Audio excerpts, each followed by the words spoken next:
BSc meeting ಈಗ ತಾನೇ ಮುಕ್ತಾಯ ಆಯಿತು. ಮುಖ್ಯಮಂತ್ರಿಗಳು ಸಭಾಧ್ಯಕ್ಷರು ಎಲ್ಲರೂ ಕೂಡ ಬಂದಿದ್ರು. ಅಧಿವೇಶನದ ಸಮಯ ಏನಿದೆ ಆ ಸಮಯ ನಿಗದಿತ ಸಮಯದ ರೀತಿ 27ನೇ ತಾರೀಕುವರೆಗೂ ಅಧಿವೇಶನ ನಡೆಯುವಂಥದ್ದಕ್ಕೆ ತೀರ್ಮಾನ ಆಗಿದೆ. ಅವರು ಅಧಿವೇಶನ ನಡೆಸುವಂಥದ್ದಕ್ಕೆ ಅವಕಾಶ ಮಾಡಿ ಸದನ ನಡೀಲಿ ಅಂತ ಹೇಳಿದ್ರು. ನಾವು ಅವ್ರಿಗೆ ಹೇಳಿದಿರಿ, ಇಂಥ ಒಬ್ಬ ಸರ್ಕಾರದ ಖಜಾನೆಯನ್ನು ಲೂಟಿ ಮಾಡಿ 187 ಕೋಟಿ ದಲಿತರ ಹಣವನ್ನು ತಿಂದಾಕೋರ್ನ ನೀವು ಯಾವ ಕಾರಣಕ್ಕೆ ಅವ್ರನ್ನ ಮಂತ್ರಿ ಮಾಡಿದ್ದೀರಾ ಅದನ್ನು ಸ್ಪಷ್ಟ ಮಾಡಿ. ಅವ್ರನ್ನ ಕೈ ಬಿಡೋವರೆಗೂ ಕೂಡ ನಾವು ಧರಣಿಯನ್ನು ಇವತ್ತು ಕೂಡ ನಾವು ಮುಂದುವರಿಸ್ತೀರಿ ಅನ್ನೋ ತೀರ್ಮಾನವನ್ನು ನಾವು ಅವ್ರಿಗೆ ಹೇಳಿದಿರಿ. ಸರ್ಕಾರದ ಅಂಗಳದಲ್ಲಿ ಬಾಲಿದೆ, ಬಾಲು ಸರ್ಕಾರದ ಅಂಗಳದಲ್ಲಿದೆ.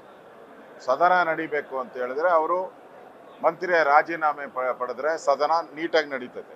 ಅದರಿಂದ ಬಾಲ್ ಇನ್ ಕಾಂಗ್ರೆಸ್ ಕೋರ್ಟ್. ಅವರು ತೀರ್ಮಾನ ಮಾಡಬೇಕು. ಸದನ ನಡೆದ್ರೆ ಒಳ್ಳೆಯದು.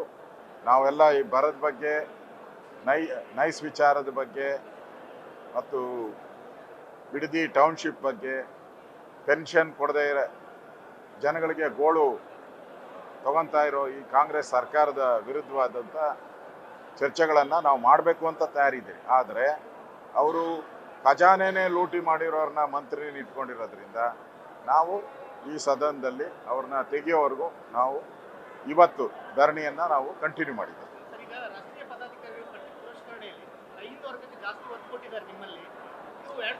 ಪ್ರಧಾನಿ ನರೇಂದ್ರ ಮೋದಿನೇ ಅಹಿಂದ, ಅವರು ಕೂಡ ಬ್ಯಾಕ್ವರ್ಡ್ ಇದರಿಂದ ಬಂದವರು. ಅದರಿಂದ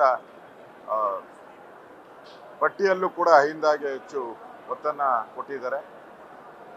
ನರೇಂದ್ರ ಮೋದಿಯವರು ನಮ್ಮ BJP ಪಾರ್ಟಿ ಸಬ್ಕಾ ಸಾಥ್ ಸಬ್ಕಾ ವಿಕಾಸ್ ಅನ್ನೋ ಉದ್ದೇಶದ ಮೇಲೆ ನಡೀತಾ ಇದೆ. ಕರ್ನಾಟಕಕ್ಕೂ ಪ್ರಾತಿನಿಧ್ಯ ಕೊಟ್ಟಿದ್ದಾರೆ. 2 ಪೋಸ್ಟನ್ನು ಕರ್ನಾಟಕ ಕೊಟ್ಟಿದ್ದಾರೆ. ನಾನು ಅವರೆಬ್ಬರಿಗೂ ಶುಭ ಕೋರ್ತೀನಿ. ಒಳ್ಳೆಯದಾಗಲಿ. ನ್ಯೂಸ್ ಫಸ್ಟ್, ನಿರ್ಭೀತಿಯಿಂದ ನಿಮ್ಮ ಪರವಾಗಿ.